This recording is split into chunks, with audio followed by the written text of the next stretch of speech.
안녕하세요. 이전 영상에 이어서 계속 진행하겠습니다. 이 영상부터 보신 분들은 꼭 이전 영상 보고 오세요. 이번에는 주택을 팔 때, 매도할 때 내는 세금입니다.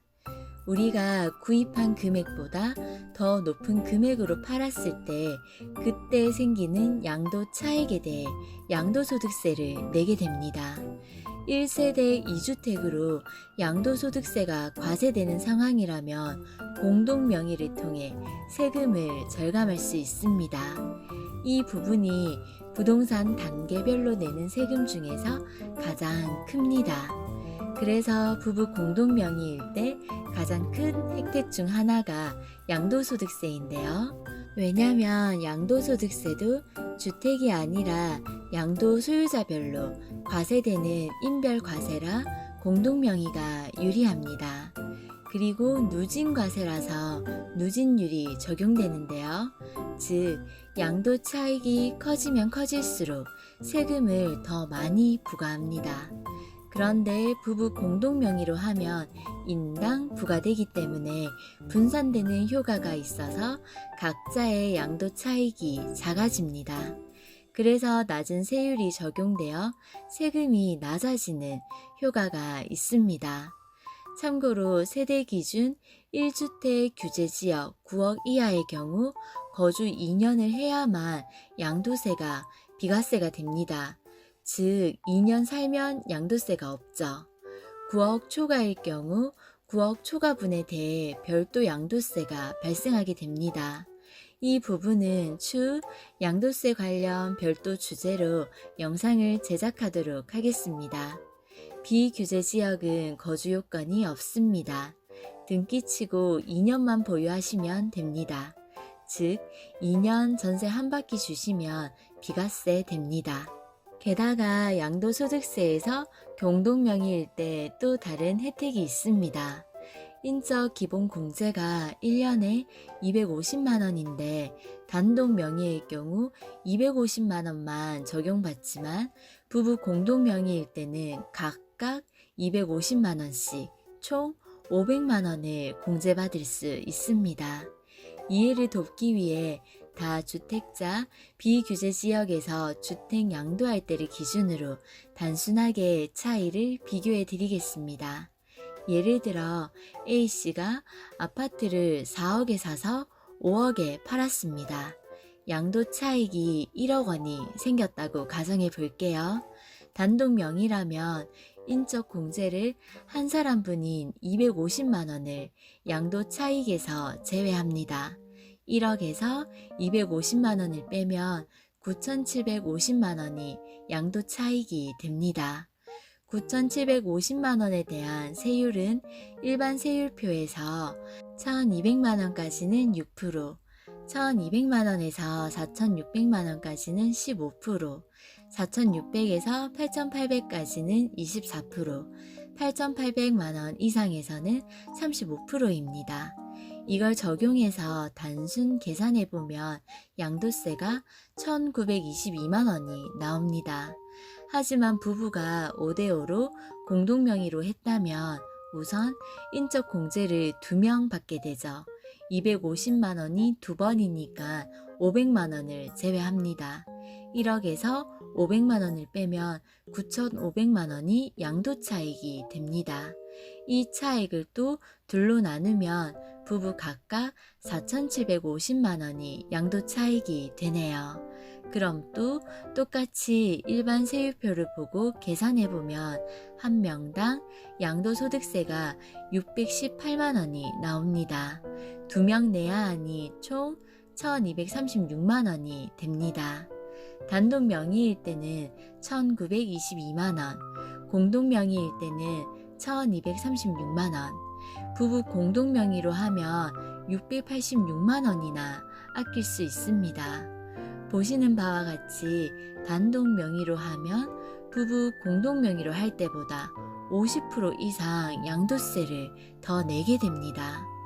우리가 부동산을 팔 때 양도 차이가 크면 양도소득세에 대한 부담이 큰데요. 부부 공동으로 하게 되면 양도소득세를 낮출 수 있습니다. 이게 부부 공동 명의의 가장 큰 혜택입니다. 물론 1가구 1주택 양도세 비과세 요건을 갖춘 상태라면 세금이 없어서 단독 명의이든 공동 명의이든 명의에 상관없이 세금이 없습니다. 양도소득세에서 장기 보유 특별공제는 3년 이상 보유하면 양도세가 줄어드는 혜택이 있는데요. 만약 단독 명의에서 부부 공동 명의로 중간에 명의를 바꾸면 명의 바뀐 날부터 적용되기 때문에 장기 보유 특별공제 혜택이 줄어들게 됩니다. 꼭 참고하세요. 다음은 기타 세금으로 상속세도 절감할 수 있습니다. 상속세는 사망으로 인해 그 재산이 가족이나 친족 등에게 이전되는 경우 상속 재산에 대해서 부과되는 세금입니다. 상속세는 누진세율을 채택하고 있기 때문에 재산이 분산되어 있을수록 세금 분산 효과가 큽니다. 따라서 공동 명의로 할 경우 재산이 5대5의 지분으로 나누어지기 때문에 사망한 배우자의 지분인 50%에 대해서만 상속세가 부과되어 절세 효과를 가지게 됩니다. 또한 공동 명의로 된 부동산을 자녀에게 상속할 때도 상속세가 절감될 수 있습니다. 이번에는 대출 측면에서 살펴보겠습니다. 우리가 부동산을 단독으로 소유할 때와 부부 공동으로 소유할 때 대출에서도 차이가 있습니다. 일단 유리한 경우부터 말씀드리겠습니다. 부부 공동으로 하면 만약 부부 중 한 명이 몰래 집을 사고 팔 수 없습니다. 또 집을 담보로 몰래 대출도 받을 수 없습니다. 왜냐하면 부부 공동명의 부동산을 처분하거나 권리를 행사할 때는 지분을 가진 양쪽의 동의가 있어야 가능하기 때문입니다. 서로가 서로의 보호장치가 될 수 있습니다. 그리고 이런 일이 생기면 안 되겠지만 만약에 사업을 하고 계시는 분이라면 사업을 하시다가 파산됐을 경우 주택을 압류하게 되는데요. 이럴 때는 부부 공동 명의로 남편 지분 50%, 아내 지분 50% 되어 있으면 파산한 사람의 지분에만 영향을 받습니다. 즉, 사업자가 아닌 다른 분의 자산은 한쪽의 50%의 지분은 그대로 보호받을 수 있습니다. 반대로 불리한 경우는요.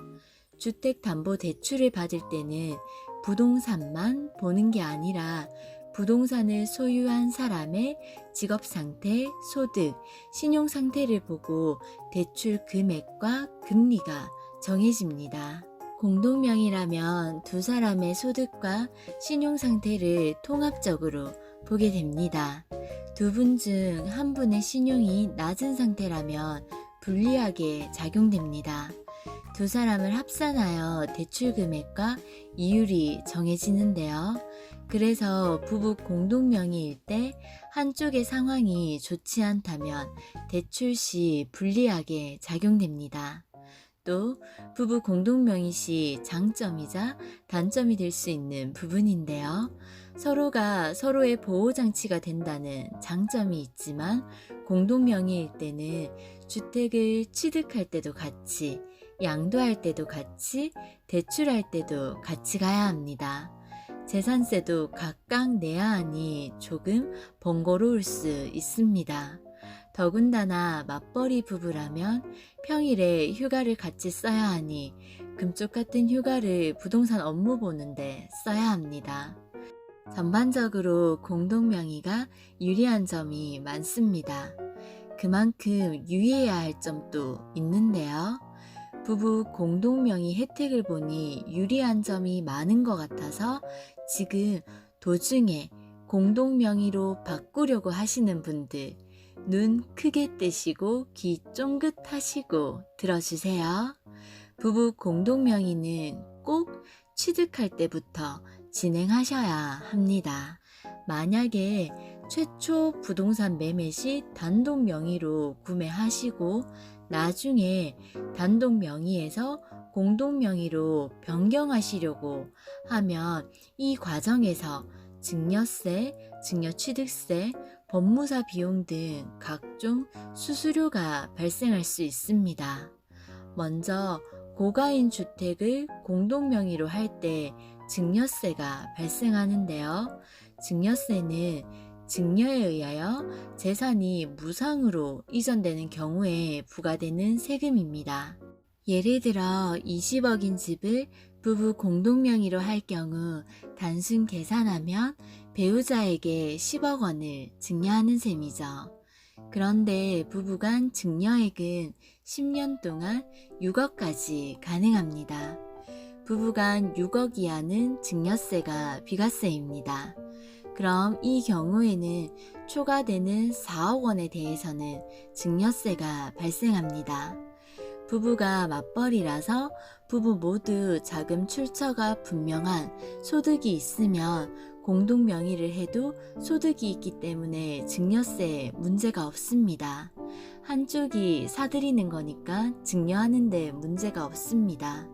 10년 동안 6억까지 증여세 없이 증여 가능합니다. 상대방인 배우자가 소득이 충분하거나 관련 자금 출처를 명확하게 밝힌다면 문제될 게 없지만 만약 둘 중 한 명이 소득이 없는 경우 외벌이 부부의 경우라면 공동 명의를 했을 때 남편이 아내에게 혹은 아내가 남편에게 즉 소득 있는 사람이 증여한 것으로 봅니다. 부부 증여 공제액인 10년에 6억 원, 6억 원 이내라면 증여세가 안 나오지만 6억 원을 초과하면 증여세를 내야 합니다. 그래서 매매 금액이 12억이 넘지 않았을 경우에는 증여를 통해 부부 공동 명의로 하는 것이 좋습니다. 이 경우 취득하신 분은 증여취득세를 내야 합니다. 증여취득세는 일반 취득세보다 높습니다. 4%를 내야 하는데요. 만약 5억이면 5억에 4% 하면 2천만 원이에요. 2천만 원에 대한 세금이 발생하게 됩니다. 그리고 공동 명의로 할 경우 외벌이 가정은 건강보험료라는 보병이 있습니다. 소득이 없는 배우자는 직장 가입자인 배우자의 피부양자로 등록되어 있어서 건강보험료 부담이 없습니다. 비록 직장을 다니진 않더라도 직장 가입자와 같은 보험료 부담을 하게 되는데요. 그런데 상가든 주택이든 공동 명의로 사서 임대사업자로 사업자 등록을 하면 월세가 나온다든지 보증금이 나오면 보증금 3억이 초과해서 수익이 발생하면 사업자가 있고 소득이 발생했으니 당연히 국가에서는 자생 능력이 있는 걸로 보고 피부양자 자격을 박탈합니다. 그 결과 명의별로 가지고 있는 재산을 다 더해서 해당 명의자의 부동산은 물론 자동차, 주택, 토지 등 모든 재산을 다 더해서 지역가입자로 전환시키고 뜻하지 않은 4대 보험을 부담하게 됩니다. 따라서 외벌이 부부라면 공동명의 시 체크하세요. 지나치게 고가주택이라면 증여세가 나올 수 있습니다. 또 임대주택 등록을 하실 거라면 피부양자 자격이 박탈되는 건강보험료를 고려해 보시기 바랍니다. 종합소득세 및 양도소득세와 같이 절세되는 금액과 새로 내야 하는 건강보험료를 비교해서 실익이 있는지 점검하신 후에 결정하는 것이 좋습니다. 그래서 꼭 세무상담을 받아보시기 바랍니다. 오늘 내용을 정리해 보겠습니다. 취득과액과 시가표준액 등 집값에 세금을 매기는 취득세와 재산세는 공동명의로 해도 유리한 점이 없습니다. 소유자별로 세금을 매기는 종합부동산세, 종합소득세, 양도소득세는 공동명의가 유리하다고 할 수 있습니다. 부부 공동명의로 바꾸면서 나오게 되는 기타 세금들과 추가 비용들을 잘 비교해 보셔서 어느 쪽이 유리한지 잘 비교해 보시고 선택하시기 바랍니다. 그래서 제일 좋은 방법은 소유권을 처음 등기할 때부터 처음부터 공동명의로 하시는 것이 좋습니다. 어떠신가요? 공동명의 취득으로 인한 절세 방법, 생각보다 따져볼 게 많죠. 부동산 관련된 세금은 조금 어렵고 난해한 부분이 많습니다. 그래서 공부할 필요가 더욱 있는데요. 단순히 부동산 부부 공동명의가 좋다고 생각하지 마시고 조건이 필요하기 때문에 나의 상황이 조건에 부합한지 세세하게 따져보시기 바랍니다. 조만간 부동산 취득할 계획이 있으시다면 처음 취득 단계에서부터 우리 집은 어느 쪽이 더 유리한지 부부 공동명의로 할 것인지 잘 생각해 보시기 바랍니다. 앞으로도 저의 채널을 통해서 어려운 부동산 세금과 절세에 대해서 쉽게 공유해 드리도록 노력하겠습니다. 구독과 좋아요 부탁드려요.